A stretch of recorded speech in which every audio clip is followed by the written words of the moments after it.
Good morning friends, welcome Soma's ব্লগে। আজকে daily blog নিয়ে এসেছি। তোমরা সবাই কেমন আছো? আশা করি ভালো আছো। সবাই অনুরোধ রইল একটু ব্লগটা পুরোটা দেখে নেবে। আজকে পুরো গাছ দিয়ে স্টার্ট করেছি আমার পুরো ছাদ বাগান। ওটা হচ্ছে প্রথমে যেই তুলসী গাছটা দেখালাম, ওটা হচ্ছে নাম বলো কি নাম, তাহলে বুঝতে পারবো তোমরা ব্লগটাও দেখছো। এটা হচ্ছে গাঁদা গাছ, কিন্তু এখনও গাঁদা ফুল ফুটছে। এটা ওই আগেরটা দেখালাম বেল গাছ, জবা গাছ তো আছেই। সব রকম গাছ তোমাদের আজকে শেয়ার করব। ওটা হচ্ছে স্থলপদ্ম ছিল, তারপর এটাও জবা, বিভিন্ন ধরনের জবা আছে। ওটা কিন্তু সাদা জবা। এটা হচ্ছে লঙ্কা, আমার লঙ্কা গাছে লঙ্কার ফুল ফুটেছে। তোমরা লঙ্কাও হবে, তখনও তোমাদের সাথে আমি শেয়ার করব। আমার খুব ভালো লাগে এই সমস্ত তোমাদের সাথে শেয়ার করতে। নতুন নতুন ফুল হবে, ফল হবে, আমার ভীষণ ভালো লাগে। দেখো, এটা কিন্তু বেগুনের ফুল হয়ে গিয়ে ফল ধরেও গেছে। তোমাদের সাথে এগুলো শেয়ার করি, তোমাদের কেমন লাগে আশা করি তোমাদেরও ভালো লাগবে। দেখো, লঙ্কার বীজ থেকে অনেক চারা বেরিয়েছে।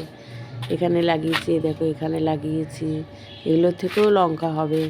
ভীষণ ভালো লাগে গো। এই টমেটো গাছটায় দেখো, তোমাদের দেখিয়েছিলাম আগে টমেটো ধরেছিল, এখন একদমই শেষের দিকে গাছটায় এখনও সতেজ আছে। ফুল আসলে ফলও আসতে পারে। তারপরে হচ্ছে হেলদি ড্রিঙ্কস খাওয়া হয়েছে, মেয়েকে দেওয়া হয়েছে। খাওয়া হয়েছে বলতে মেয়ে খেয়েছে, মেয়েকে দিয়েছি। এটা হচ্ছে গাজর আর বিট আর কাঁচা হলুদের এই পেস্টটা যদি তোমরা জুস করে দাও বাচ্চা থেকে, তোমরাও খেতে পারো। সবাই কিন্তু এটা খুবই ভালো, হেলদি হয় স্কিনটা। তারপরে ভীষণ শরীরের জন্য ভালো। যাদের একটু ব্লাডটা কম আছে, রক্তটা শরীরে কম আসে, হ্যাঁ, রক্তের প্রয়োজন, তারা কিন্তু এই বিটের জুস খেতে পারো। ভীষণ ভালো, তাড়াতাড়ি।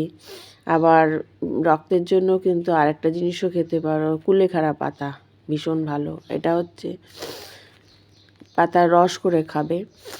আর এটা হচ্ছে তোমার বড়া ভেজেছিলাম, সেটা দেখালাম। তার সাথে বড়ার সাথে একটু চা তো হবেই, বলো, সন্ধ্যাবেলায় স্ন্যাক্সে।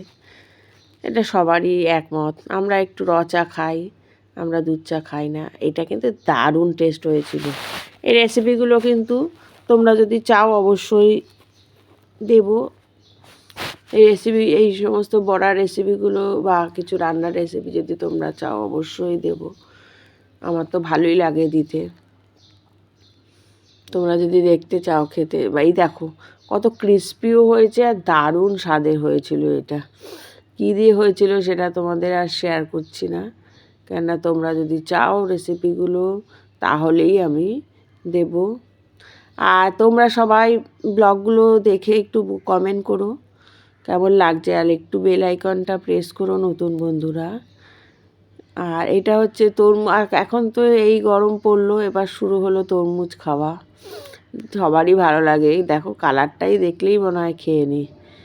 সবারই কিন্তু এই তরমুজ খেতে খুব ভালো লাগে, তাই না বলো? কেমন লাগলো? Thank you.